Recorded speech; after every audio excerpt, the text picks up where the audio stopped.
Weapons get released all the time in Warframe, which is amazing because it keeps things fresh and interesting. But the negative would be that older weapons are kinda forgotten. Hey guys, hello and welcome back. As always, my name is Leyzar, and today we're gonna be diving deeper into this Mastery Rank 12 primary weapon, the Burston Prime. I'm gonna be covering a cheap build, something affordable that anybody can build, but of course we also have the classic endgame setup with a Riven. That being said though, please keep in mind that my builds and guides follow a new player friendly approach, simply because there's a lot of info here and I want anybody watching to understand how the weapon functions and how it should be built. So if you're a veteran of the game and already know most of this stuff, you can either skip ahead or have a bit of patience. And with that out of the way, let's jump into the Burston Prime. Let's begin by having a look at how the weapon behaves without any mods equipped, and for that I'm going to be taking a couple of free shots. Like its name suggests, the Burston is a burst rifle and it's got one of those climbing recoils. To me that is a bit annoying on every burst rifle simply because I aim for a headshot, and as you can see, because of the climbing recoil, the third bullet will not land anywhere near the initial bullet, and per shot the Burston Prime will consume 3 ammo out of the magazine of 45, so effectively you are getting 15 shots, and that's pretty much it. The recoil itself isn't all that bad, don't get me wrong. So for example, if you're going rapid fire, it kind of behaves like this. The accuracy, well, take a look for yourself. It's not terrible, but it's not fantastic either. Let's jump into stats to see precisely what we're dealing with. Mod capacity is gonna be 60 out of 60, and if your Burston has only 30 out of 30, jump into actions and install the Auto King Catalyst. This one can be found from alerts, invasions, or if you're lucky, from the daily sortie, and you can also pay 20 plat to have this one plugged in. Next, my weapon has been formatted a total of 4 times, but this was done only for the purpose of testing. For the weapon builds I'm recommending you guys, free format should cover it. The accuracy for the Burston is gonna be 25, and if I slap on heavy caliber it goes to 14.3, and as you saw, even the default accuracy for the Burston isn't really something fantastic, so I would advise against heavy caliber. Once again, this is a tad subjective, it's gonna come down to you guys. Critical chance is not fantastic, 18% is nothing abysmal, but it's not great either, with a half decent critical multiplier of 1.8x, a good fire rate of 13.64, just keep in mind that this is a semi-weapon, so you're gonna have to click the hell out of your button. Magazine size of 45, but once again we are consuming 3 bullets per shot, so effectively 15 shots. Reload of 2.0, which is quite nice, and a Riven disposition of 4 out of 5. The Burston family isn't really used when you have something like the T-Baron Prime, for example, but as you will see, that doesn't mean that the Burston is not a fantastic weapon. High status chance at 30%, and this is where the weapon shines. In combination with the default damage on the weapon, we got impact, puncture, and slash, and you will see that slash is the highest value, which means we are gonna be able to get some nice slashes out of the Burston. Let's start slapping on some mods, starting with mandatory mod Serration, 165% extra damage, with the mention that heavy caliber, as before, is up to you guys. Next we're gonna go to multishot, because this is the best thing on mostly everything. 90% multi-shot with split chamber and 60% multi-shot with vigilante armaments. There's not a huge difference in terms of stats between vigilante armaments and split chamber, and you also have the benefit of the set. Now this works nicer on other weapons, but we will get a small benefit out of the set even with the Burston. While the critical chance is not that high, it's still worth going for point strike simply because it gives 150%, which means my crit chance is going to 45%, and vital sense for crit damage, bringing the crit multi to 4.0x. Next, we really gotta decide what we're gonna do with the weapon. You can build it for slash, or you can build it straight for elemental, and we're gonna test both, then you guys get to decide which do you prefer. When it comes to elemental damage, we really gotta be careful exactly who we're fighting. For example, if you want to take the Burston Prime against the Infested, I would recommend you build Heat, but it's better to take AoE weapons since there's a lot of Infested and they're fairly weak. If you're talking about Corpus faction, they have big shields, and if you guys want to nuke down shields, build Magnetic. But a smarter idea against Corpus in general is to build Gas or Toxin, as it bypasses their shield entirely and deals damage to their health. When you're talking about the Grineer, these are the toughest targets in Warframe, Sentience not counting, and against Grineer we gotta keep in mind what kind of armor they have on. Alloy, which is weak to radiation damage, and Ferrite, which is weak to corrosive damage. Against Grineer, more often than not, your safest bet will be to build corrosive, which is the elemental combo between electricity and toxin. Let's tackle electricity first. You got an option. Should I go for the 90 mods or for the 60-60 mods? Now guys, I'm gonna recommend the 60-60 mods when it comes to higher level content. I'm talking level 100 enemies and over. But if you know you're gonna be doing ordinary, average, everyday content like your Nethane mission or whatever down on Cetus, then I would recommend you go for the 90 mods. High voltage is a bit of a pain to get. This one is farmable from the game. The mission is called Nilgar on the planet Eris. You gotta find all the free secret caches. Then, upon extraction, you got about a 5% chance of getting high voltage or shell shock. Shell shock is the exact same thing, only for shotguns, and trust me, you will need both of them for your primary weapons. The grind on Nilgar is pretty grueling, so hit up the trade chat if you want to spare yourself the hassle, but it is quite expensive. Shell shock goes for about 60-80 plat, and this one for about 40-50. Check Warframe market for more appropriate prices. Toxin, Malignant Force, a lot easier to obtain and of course a lot cheaper as well. This one is farmable from Corrupted Vor in the Void. If not from the trade chat, you're looking at about 10 to 15 plat, something like that. We still have one more mod slot left on the weapon, and this is what I like to call the option slot. One very smart option would be to go for some punch through. Punch through means that your bullets will be going through the initial target and hitting multiple. It's a form of AoE, especially if you guys got a Vauban or a Nidus to clump them all up together. You're gonna get great value out of punch through. However, the Burston is a very special weapon because it does have a Syndicate mod. And it's called Gilded Truth. Now take a look at this one. 80% fire rate, which depending on you can get a real benefit out of it, but more importantly the +1 truth. Now that is a Syndicate effect. Upon gaining 2000 affinity, you will release an AoE explosion dealing about I think 1000 gas damage, and you're also going to be getting some of your health back, and you're receiving a bonus to all of your parkour abilities for about 25 seconds. So do consider Gilded Truth. It is fantastic. Again, not necessarily for the fire rate, but the truth effect is quite nice. Now let's keep in mind that the Burston Prime is a status weapon primarily. Again, I'm going to 93.3 shot status chance with all of the mods equipped. What am I proccing exactly? Corrosive? Nope.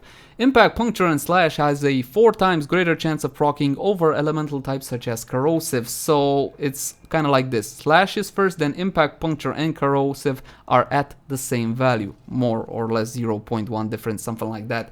So if I really want to build Corrosive, because that was the prime reason I built Corrosive on the weapon, I'm gonna have to get more, and I can get more with Infected Clip or Stormbringer.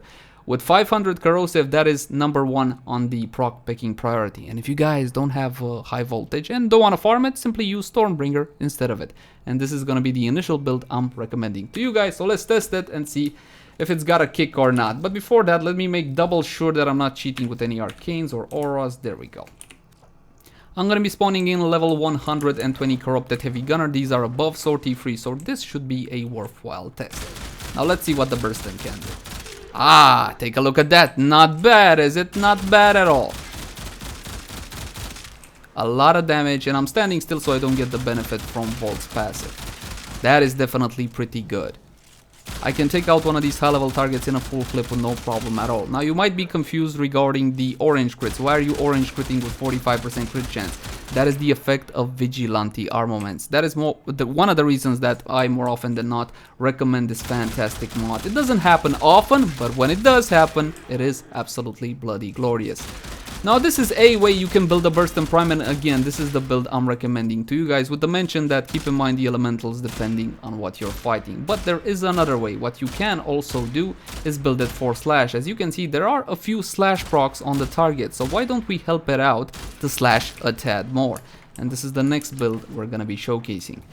You can build this weapon for slash in a couple of different ways, so let's have a quick look-see. I kept my mandatory mods, Serration, Vital Sense, Point Strike, Split Chamber, and I'm not calling Vigilante armaments mandatory, but as you can see, more often than not, it does find its way onto builds.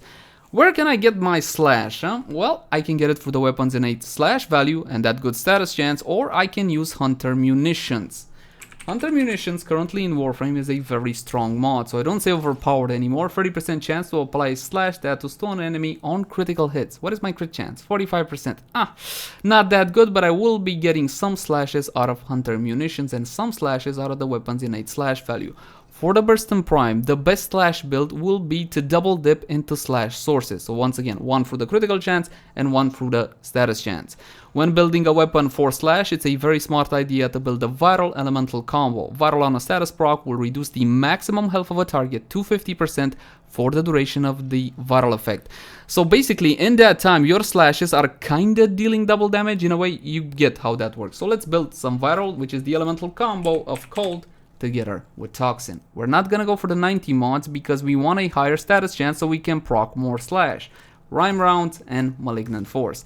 Now this is the build I'm recommending for you guys, but there is one option. You can use Fang Fusillade to increase the amount of your slash. Even without Fang Fusillade, your slash still is #1 on the proc picking priority, but you can also work with Fang Fusillade. From my testing, this is simply the build for slash that worked the best. So let's test it and see what kind of a kick it's got on it.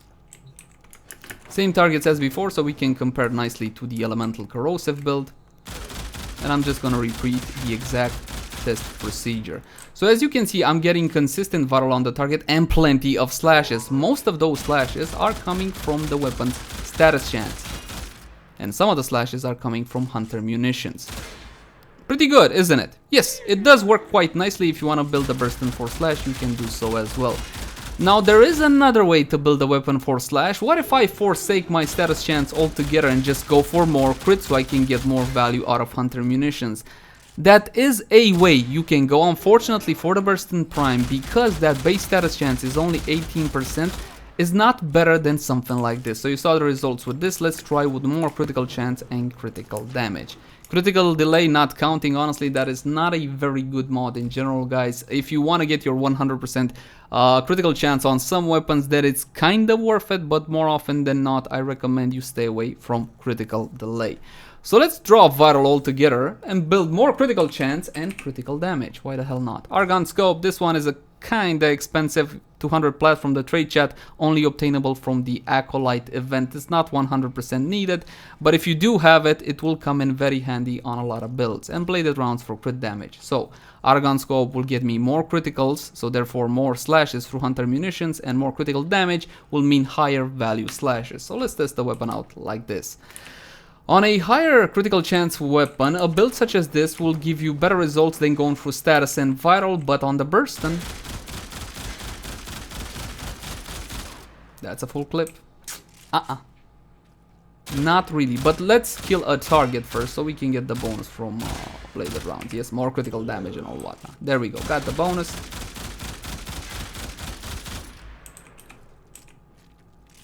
That's a lot of slashes, and I get higher value slashes as well. So you can build the weapon such as this if you so desire. From my testing, it didn't prove to be better than the viral build, so that's the one I'm recommending to you guys when it comes to slash build on the Burston Prime. Again, you gotta take advantage of that high base status chance it has. And that's not all, of course. We have a Riven, and I traded an R0 Arcane Energize for this one. Toxin multishot minus impact. Minus impact, yes please mama, thank you. Now, if you're looking for the best, quote-unquote, best Riven for the Burston, look into multi-shot and damage above everything else. If you can get a negative like minus impact, that is bloody fantastic. Not because I don't want the damage from impact. I do want the damage from impact. I just don't want it to proc. Not necessarily because I absolutely hate the knockback effect, but because it steals procs from something more useful. From something like slash or corrosive. And as you can see, like before, this is a 100% corrosive based build with a 98.6 status chance. And let's see what a Riven with a disposition 4 can do. Dispo 4, that is quite strong. And Burston Rivens right now on roll, I think are going between 30 and 50 plat. I checked the market before I started recording, so as you can see, it does make one huge difference, and you can absolutely shred a high level target in a matter of seconds. The Burston Prime is a pretty good weapon. The problem with the Burston is that they launched the bloody T-Baron, and the T-Baron Prime is like having your cake and eating it too. It is simply so strong, but that doesn't mean that the Burston Prime cannot pack one hell of a punch. Take a look at this, that is definitely impressive. And a good Riven, once again, for the Burston, you're looking at multi-shot damage and a nice negative. If you can get minus impact, that would be absolutely bloody fantastic. Now, let's bump up everything with Warframe buffs, with my favorite Lady Mirage Prime. Oh god, I actually searched for Lady. I need to change up that quote. Let's take a look at buffs. A pistol lamp, yes, that will not help us. We're gonna be using rifle lamp, and rifle lamp will give you 27% extra damage to rifles. It's an aura, everybody in your party will be receiving this benefit, and you can also pump up the value with coaction drift. It gives you, I think, something 35-ish%. Check the wiki, they do have a nice table there outlining exactly what coaction drifts does to all of the auras. When it comes to arcanes, number 1 prio is gonna be Rage. Now this one gives you on headshot 10% chance for plus 120% damage rifles for 16 seconds. Highly recommend this one. You can farm it from the third Eidolon down on Cetus. As for your second arcane, you can use something like Arcane Acceleration. Honestly, I don't feel like the fire rate is needed on the Burston Prime. Another option would be to further increase my critical chance, and that would be with, what's it called? Avenger, yes. Oh, it's already on? Cool. On damage, 14% chance for 30% critical chance for 8 seconds. So this is a bonus additive after. That means that I'm going to 75% critical chance with the buff from Avenger.